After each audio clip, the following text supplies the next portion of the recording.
The Champions League final is set. Inter Milan against PSG. And if it's anything like what we've just witnessed in the semi-finals, we're in for a treat. Was the 13-goal semi between Inter and Barcelona the greatest in history? Can anyone stop the fearlessness of PSG's youth, and are Arteta's Arsenal destined to be the perennial nearly men? And will one day Barcelona actually appreciate the art of defending? And later, from Barcelona's Lamine Yamal to Luke Littler in darts, the 14-year-old Suryvanshi tearing up Indian cricket, teenage stars are taking the limelight left, right and centre. So to find out what it's like, we'll be joined by the skateboarder Sky Brown, who you probably remember as Britain's youngest ever Olympic medalist when she was just 13. Welcome to the Sports Agents. Hello, Mark. Welcome back to the Sports Agents. Hello, Gabby. We've both enjoyed good semi-finals this week. Yours was a lot more dramatic. I was in Paris last night, which was good, but it didn't match the drama of yours, that's for sure, in the San Siro. I'm not sure very much will match the drama of that in football or any sport for the rest of this year, or maybe even the decade. And we will be talking Champions League shortly with Guillem Balagué. But there's a lot more going on this week. So Maro Itoje, who of course we have had on the Sports Agents, had a fantastic chat with him a few months ago, is set to be named Lions captain. He was such an incredible chat that day, Mark, because as you know, working in rugby, he has so many interests outside the game, and that was one of the things we talked about actually, about having that breadth of experiences in life actually, and not just being so myopic on your sport. And he's got his charity interests, he likes kind of various types of art, and he's interested in growing himself as a person, and he thinks that's really important actually in terms of his leadership qualities and what makes him a well-rounded person. I think that's right, isn't it? I think people have always felt that if you are so just zoned in on your sport, apart from becoming rather a boring person, it doesn't actually help you with the leadership. I'm really interested. At the beginning of the Six Nations, I don't know what the discussions were in your BBC box, but in our ITV box, definitely, Caelan Doris was the favourite to be the Lions captain. No question. Our first game was Ireland-England, and it was all Doris is going to be captain. By the end of the Six Nations, notwithstanding Doris's injury this week, of course, everybody felt that Itoje would be captain. But if you think about it, it's still quite a big move, because to make an Englishman captain, hasn't been one since Martin Johnson, is quite a big move, because quite often, of course, the rest of the, Britain and Ireland go, oh, it's an Englishman, here we go, big-footed Englishman coming in. But Andy Farrell, I know he's English, but he's the Ireland coach, who's the Lions coach. I think there's also, though, a kind of the idea that there's going to be a lot more Irish in the squad for various reasons. I mean, they're obviously, a very good team. They've got very good players, and it. I don't know. Does Maro transcend England in a way? I kind of feel he does. Because he's got such a rich range of interests, and he doesn't seem your archetypal kind of. No, he's not. English I don't. player. My point is, I don't. There is an issue at all about him being captain. Yeah. It just historically, it's quite a big move to make an Englishman captain. But well, no, it's been I would. 24 years, as you say, hasn't it? Absolutely, I would agree with that. I don't think there's any problem at all. I don't think anybody would say other. As I say, even with Doris's injury, that he'd be a very worthy captain. He's been on 2 Lions tours before. He knows all about it. So, I mean, the interview we did with him during the middle of the Six Nations, he was talking a lot about, because he's an Arsenal fan, looking at Vieira for leadership as well. Areas like that. So I think he'll do a great job. Yeah, he will. He'll do a brilliant job, and he's been on 2 tours before. He understands the magnitude of it. Speaking of which, I love the British and Irish Lions tour, and I'm very excited about this squad being announced. I kind of feel they underplay themselves in the cycle, and to make it more relevant to a younger audience, they've got to get out there in those 4 years in between. And rugby has has an identity crisis anyway, and I think the Lions has an opportunity to just be more than something that pops up every 4 summers.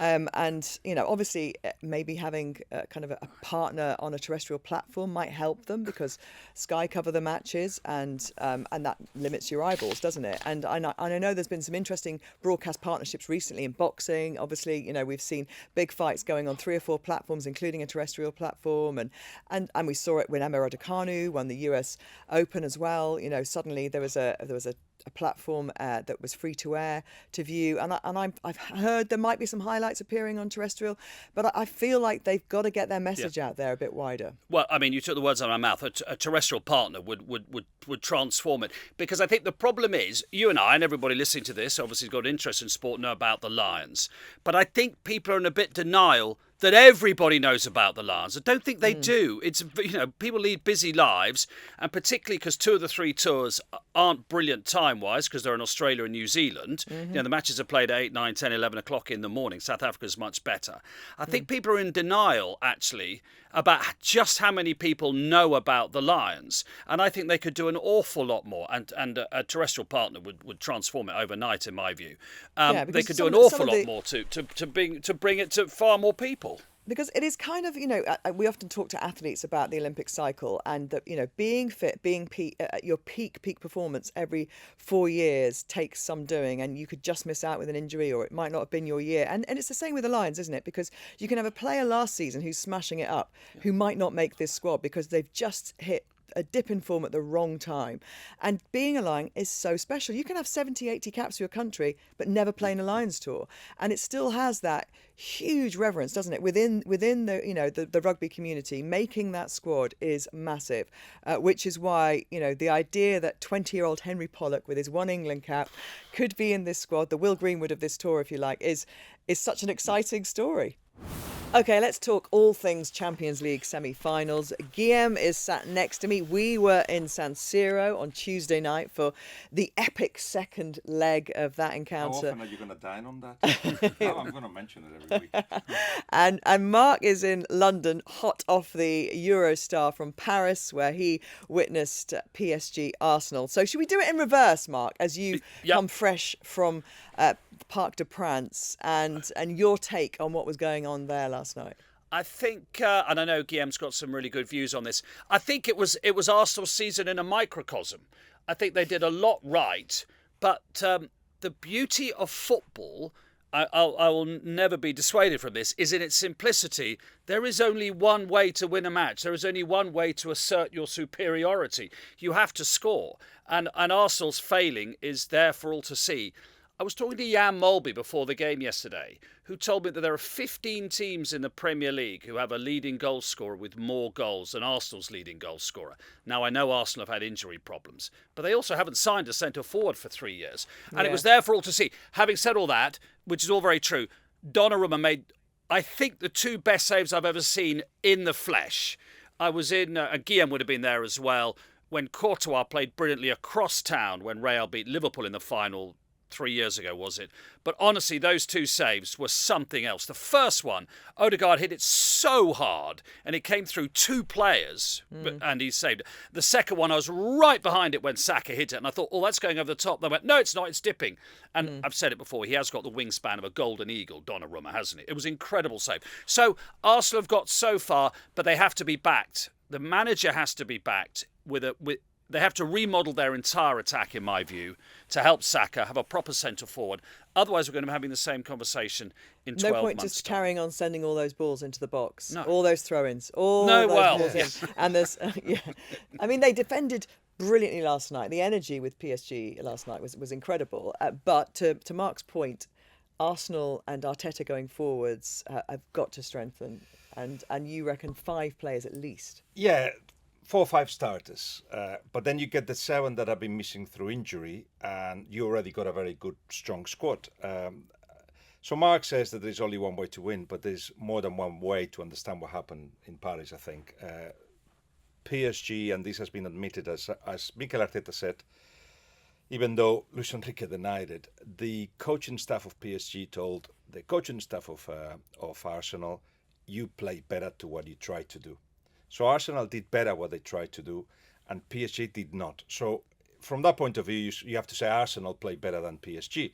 But of course, once you've got 2 teams that is all about structure and collective answers, you need the individuals to take them to the next level. And yeah, they're not there. Mark is right. You're right. They don't have the striker that allows them to finish actions. And because they don't have certain players that will allow them to dominate even more in the last third, they have to put crosses in and make their football a little bit more simpler. But the bigger picture is they made life difficult to PSG. They played better than PSG in Paris, yet they didn't win.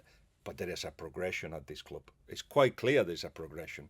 They were out of the Champions League for 6 years. Mikel Arteta comes in, he changes a culture of the club, so hard to do. Starts with an idea, clear idea what he wants to do. He needs a profile of player that he needs to buy or mold. Takes time. And then he needs to be seen that he's progressing, to be given time by the club and by the board, which he is doing. Remember Manchester United, they tried to do exactly the same things, and look where they are. Now, after 6 years away from the Champions League, 2 years in the Champions League, and they got into the semi-finals in the second year. There is progression. The next jump is what they're trying to do. Andrea Berta comes in, and they have identified the profile, get the players, and compete better. Is it as simple as that? When you look at, there were 8 semi-finals in a row now that they have lost, going back to 2020. That starts to look like something mental, doesn't it? I know you've got to kind of break through that barrier to believe that you can be in finals. Do you think there is the belief in this squad that they can get there? By the reaction of everybody, yes, there is the belief, and there is the feeling that they missed on something big, that they could have got it, that they, as I said, they made life difficult to PSG. But what that stat that you pointed out yesterday when we were in Match of the Day was, it can define something missing.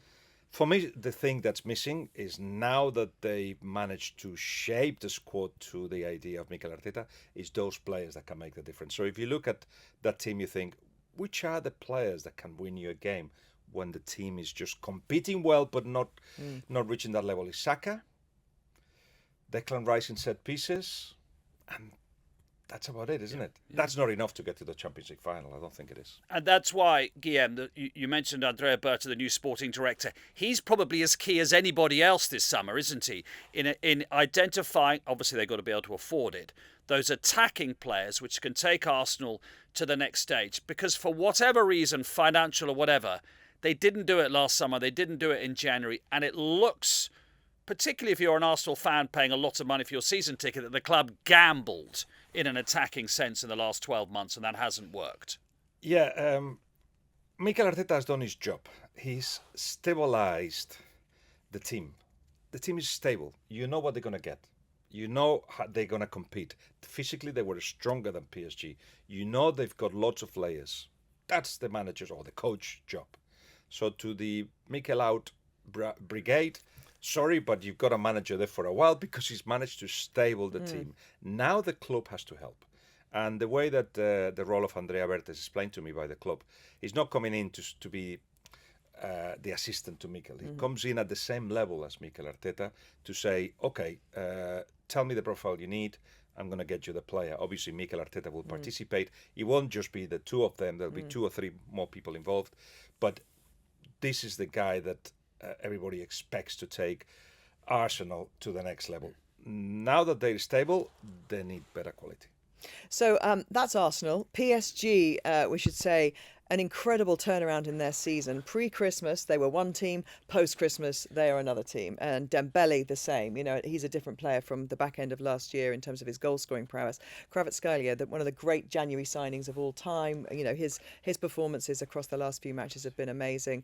And they have talent all over the place. I mean, the fullbacks are amazing. This is a team that excites people. But then they're going to face a team in Inter who are similarly providing such brilliant matches at the moment, aren't they, in the Champions League? And it's youth versus experience as well, or age anyway. There's, you know, over 30 years old average team in Inter and under 25 and under in PSG. So there's lots to really get into ahead of this final and try and disseminate where it's going. We will be failing, everybody's favourite word, if we didn't see so many narratives and stories in a final, a Champions League final, but you described a bunch of them. I will add that you need to have, like Luis Enrique, the kind of personality in Paris that you just don't care. You just don't care what's going to happen, as in the reaction of people, the reaction of the club, the media. You just don't care about the media. because otherwise you can get affected by what happened this season. Did that change? Obviously we know he lost his daughter to cancer, and he's already won this competition. He knows how to win the biggest trophies. Did his life change? Well, of course his life changed, but did his life approach in football change when that happened? No. When you say he doesn't care, has he always been somebody who didn't care? Yeah, he sharpened his traits that he's had as a player and then as a manager, which is all these things, that he's got a very clear idea of what he wants, who he wants to do it with. Perhaps the death of his daughter made him realize life is very short, so why negotiate anything? So made him even more extreme in his views, and he made him even more spiritual, because he talks to her, needs to win the Champions League to share it with her, remembers how she planted a flag of Barcelona in the middle of the pitch when they won it with Barcelona, wants to do the same with PSG, and so from that point of view, he says he made his life more complete, and he's absolutely driven. And I was saying, in terms of not caring, I know the managers, Pochettino, Unai Emery, Laurent Blanc. I've spoken to them about the effect of being at PSG and listening to the noise and how it affects you. There was a poll, I think I mentioned it to you yesterday, there was a poll, it must have been November, I can't remember, Le Parisien or L'Equipe, one of the newspapers, saying, is this the worst PSG of the Qatar era? 2 months later, there was another poll. Is this the best PSG of the Qatar era?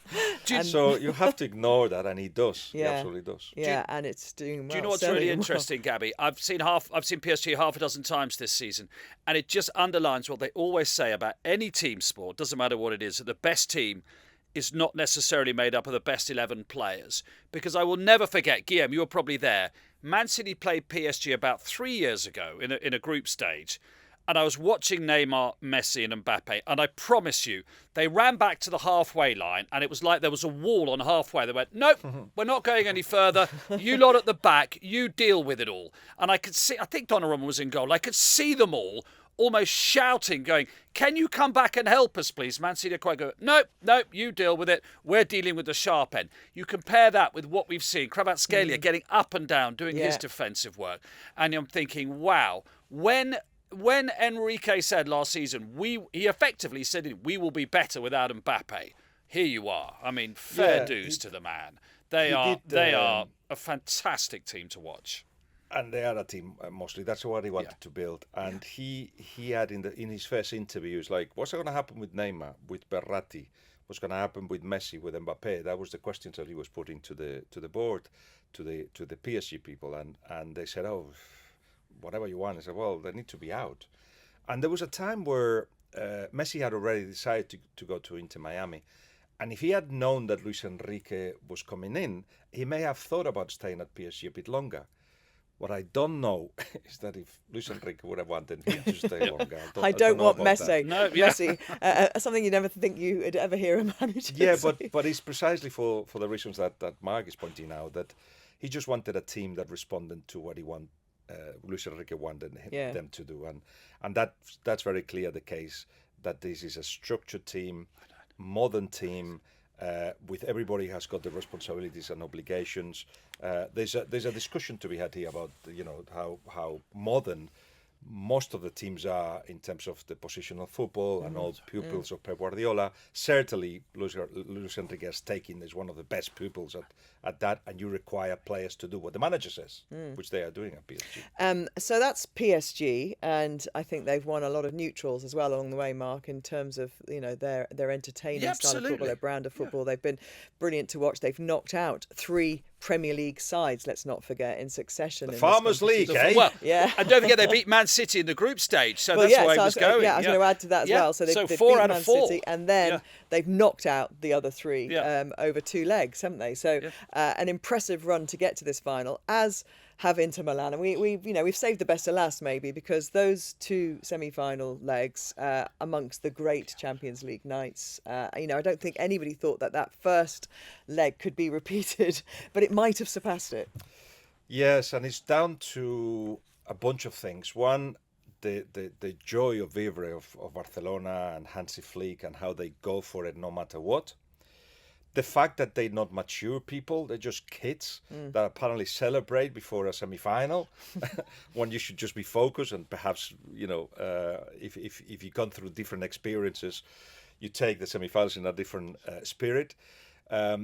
They are very passionate about what they do. The players of Barcelona, they quite clearly do what the manager asks them to do, and they're unable to read what happens in the game, which makes it for entertainment, really. But really, if you look at it in detail, also, it could have gone either way. Well, you look at, you've got the team that scored the most goals in the Champions League this season against the team with the meanest defence. So, you predict what happens. Well, I don't think anybody would have thought with those two stats and those two kind of metrics that what happened would... I guess it's chaos, isn't it, really? What is extraordinary, because in a way it is in chaos, it's a very structured Barcelona when they attack. You see the players, they're more or less in the place where they're supposed to be, and they link up in ways that they prepare in training. But then it gets to the last decision, and that last decision, when you don't know where Lamine is going to go, you don't know which ones of the players, fullbacks even, are going to be in the box. You don't know. In the last decision, there's a little bit of chaos. I think the coming together, was chaos between the two, the defence and the attack. It ended up becoming something so entertaining. And what was interesting in my eyes was that Inter Milan had conceded 5 goals because they're very good defensively, they're very good structured.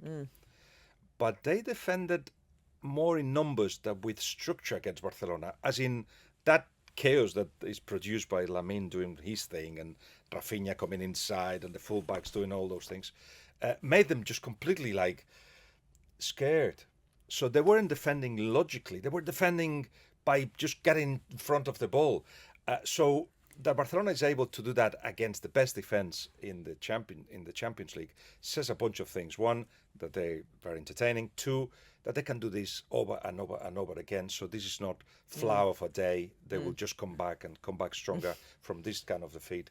And of course, having Lamine means that they can literally beat anybody as long as they realize what they have to do in every part of the game. They were 2-3 up in San Siro, 9 minutes to go.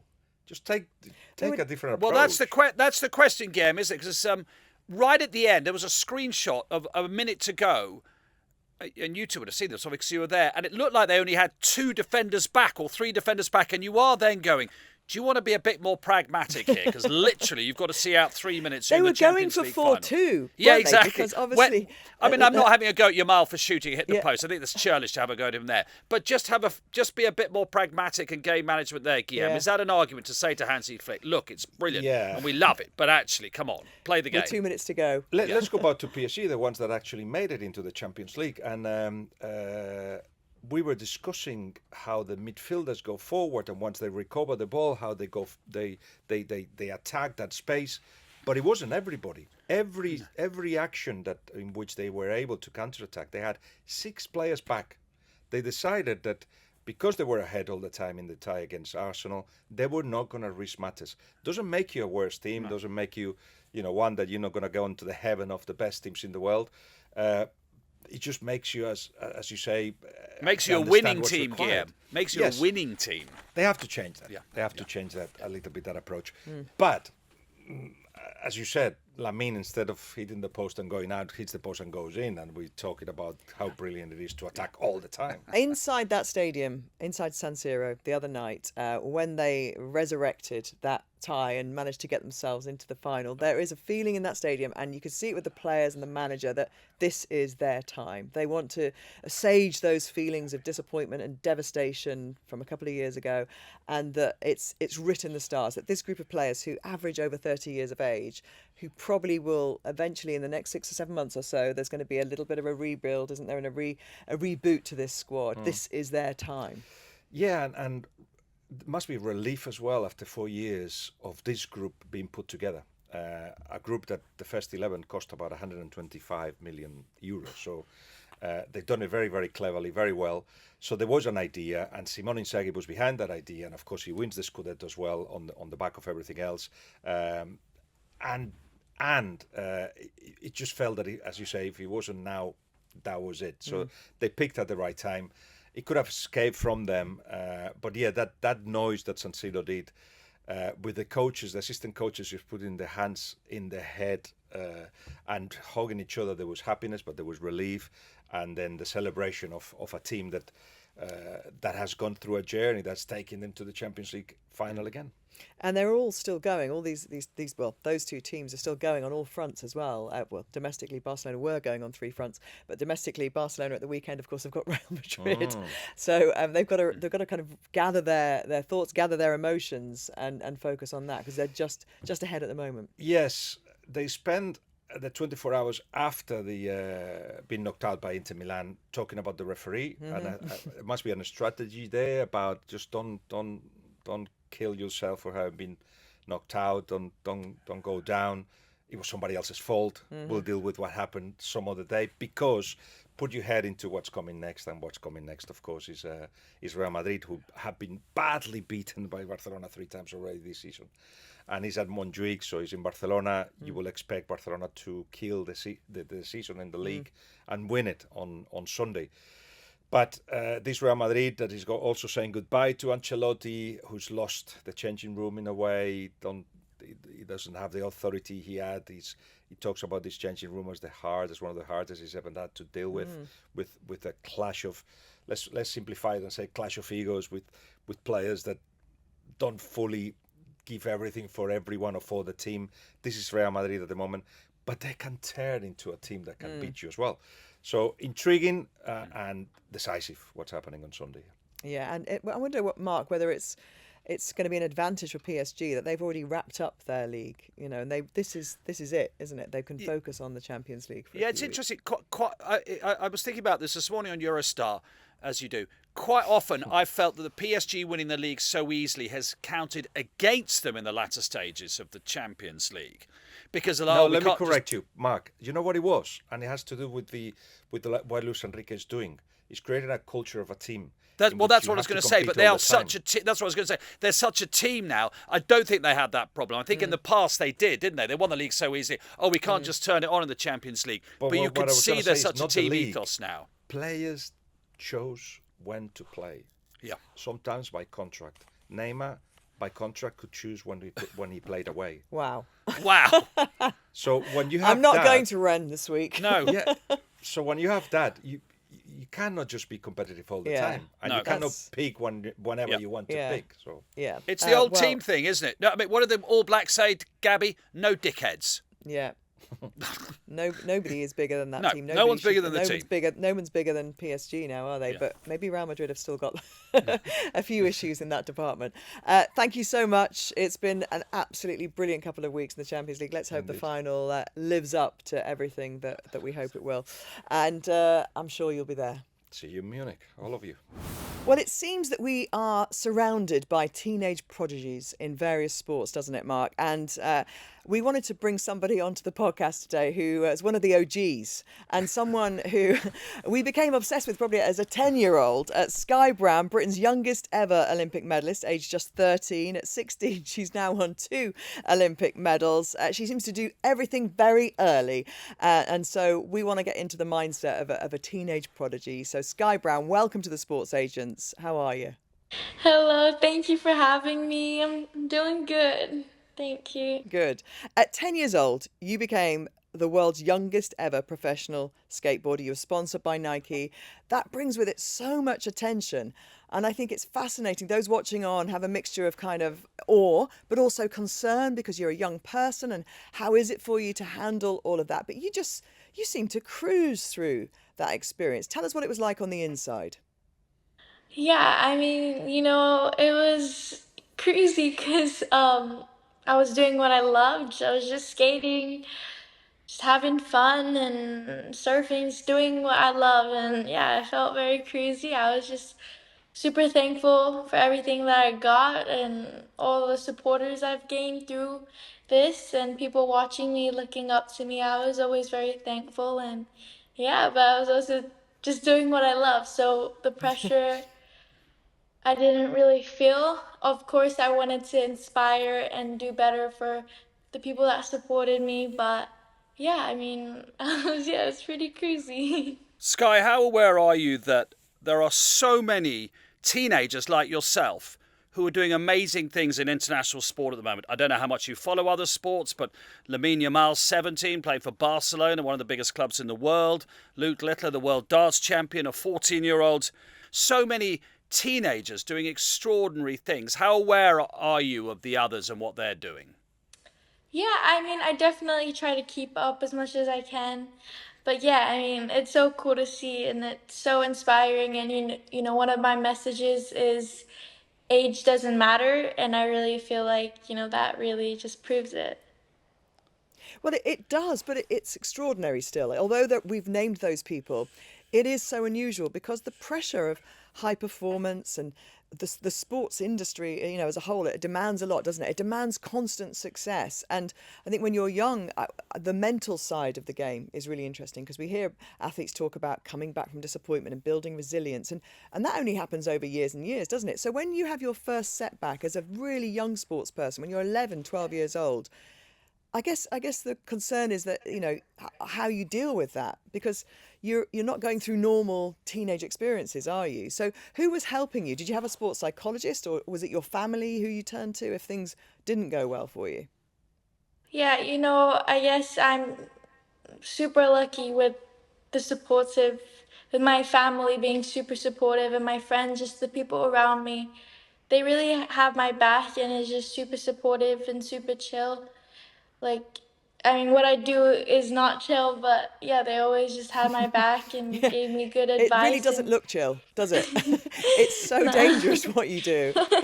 It's no. and I don't know about you, Mark, but when I watch the skating in the Olympics, it's so kind of death-defying almost. You're throwing yourself in the air at speed, you're doing all your tricks and your difficulty, and then you come down and sometimes you crash and sometimes you land, Sure. not you necessarily, but the whole field. But you all seem to smile and kind of high five each other and just have this really lovely camaraderie. Do you think that's a factor in being able to compete at such a young age in your sport, that the sport itself is quite unique like that?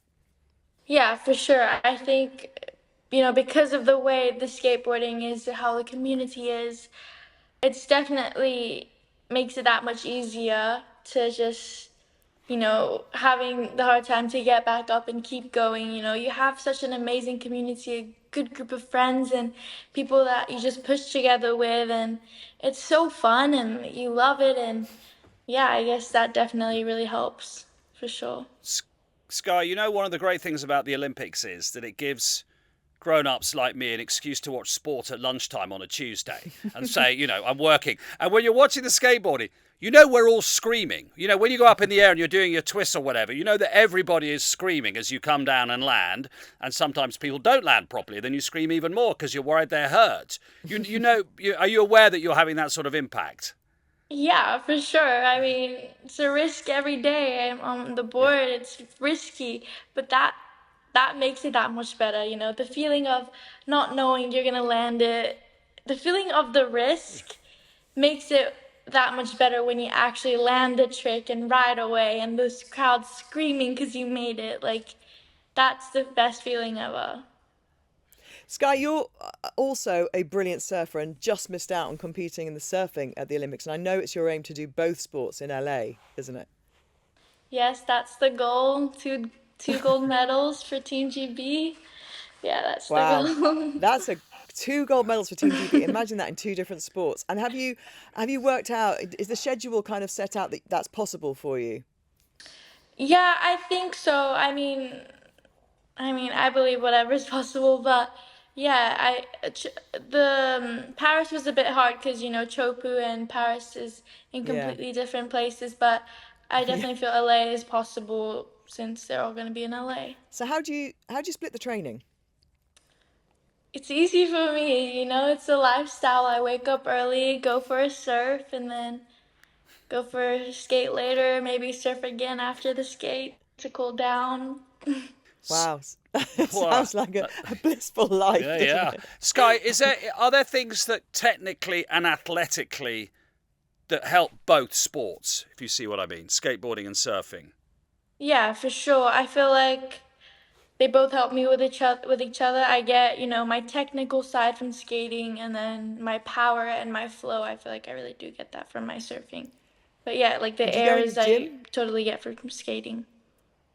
Do you have gym time as well? Is there dry land training, or is everything on the equipment?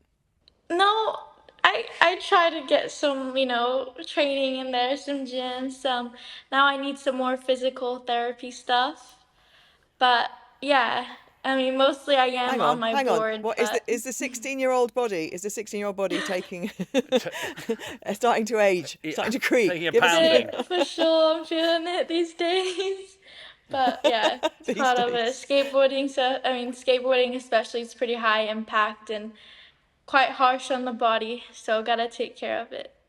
Yeah. Yeah, but so's coming off a board in a big wave. That's Yeah, that's true. a lot of that's a lot. When you're riding a big wave, yes, Sky, when you're coming off a big wave, is that a similar sort of sensation to when you are at the top of a jump on your skateboard and you're starting to come down? Yeah, I mean, I guess the feeling's the same. It's all this excitement, same as the wave. It's risky. You don't know what the wave's gonna be like. You don't know what it's gonna do to you. Um, Same with skating, you don't know if you're gonna ride away. So yeah, I Yeah. guess And all the excitement, the feeling. at the other end of the spectrum, you had 51-year-old Andy McDonald you were competing with in Paris. And there was quite a bit of fascination about him as well, because he's not just old for an Olympian, he's really old for a skateboarder, obviously. Tell us about how you got on with him. Where did you connect? Where was your conversation kind of crossover? The cool thing about skateboarding is you can just skate with anyone and it's fun, You really, we just connect through skateboarding everything, and that's one of the things I love about skateboarding. And yeah, Andy, I mean, one of the things I say is age doesn't matter, and he really proves that. He really shows that. It was so inspiring, I think, for all of us to see. And he's still killing it, and yeah, it really just proves that age does Did it not make you matter. think, oh, I could be doing this for another 35 years? Yeah. Sky, you're just a thrill seeker, really, aren't you? I guess so. Yeah. There's nothing wrong with that. That's great. I mean, you obviously want to push yourself to the limits. Yeah. Yeah, for sure. I mean, Yeah. got so many goals and limits I want to push, and yeah, I mean, it's also because of the people that are supporting me and the people that are watching me. I want to do it for them and to inspire any little girl I can. Do you ski as well, Sky? Ski, no, snowboarding more, but not a lot. Snowboarding? Yeah. Very Because you similar. spend your time between Japan and California, and obviously there's big mountains in America, but the skiing in Japan is pretty intense as well, isn't it? It's amazing. It's So I amazing. just wondered if we get you as a Winter Olympian as well. That would be quite a thing, wouldn't it? Yeah, I don't know about skiing, but maybe snowboarding. It's more Yeah, I don't know why I likely. said skiing. That's my age, you Yeah, see. yeah. I think those races, I could see Sky in those races as well as the Yes, snowboarding. yes, Yeah, yeah, fantastic. yeah. What about the social media side of it all, Sky? I mean, you've got over 2 million followers on TikTok, 1 million on Instagram. You went viral age 4 when your dad posted something on Facebook. How do you deal with the inevitable big social media pressure of the day for someone like you? Yeah, I definitely try not to go through the comments or look at it too much. Definitely try to stay off the screen and the grid as much as I can. But, I'm so thankful for, all of my supporters. That's what helped me got here. And yeah, I mean, there's so much good in there's so much good with it too, but even the bad, I look at it and it makes me want to prove them wrong. Ever since I was little, I see a little bad comment, or I show up to a skate park, see someone that looks at me like, what is she like doing here? She's a little girl and shouldn't be here. Like, it's always, I love to prove them wrong. It gives me more of a fire to just want to push harder and yeah, prove all the haters wrong. You had an opportunity to be an Olympian for a few different countries, didn't you? And you Yes. chose Great Britain. So tell us what it was that drew you into Team GB. At first, I mean, I always wanted to be skating in the Olympics. I mean, as soon as I heard about it, I was like, yes. But it was definitely a hard thing for my parents to let me do with, I mean, I was really young when it first started. And yeah, they just didn't want me to deal with all the pressure and stop loving what I was doing. So um, just it was Team GB. That was the chillest. One of the things they said is I could just, I could, get out whenever I wanted to. Like there's no pressure, just do you. And that's the reason. They let you be the most authentic version of you. Yeah, for sure. They just, let me do my thing, and yeah, they gave me zero pressure. They just, let me skate, So and did you yeah. did you get to hang out with some other Team GB stars when you were in the team at both Olympics? Have you made friends with any other sports stars?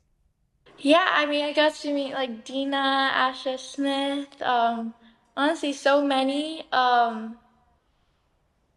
Did so they? many. It's so cool that, even at the Olympic Village, like I got to meet so many cool teammates and people from other sports and hear their stories, and Yeah. I really truly think it's amazing what sports, how sports bring people together, and yeah.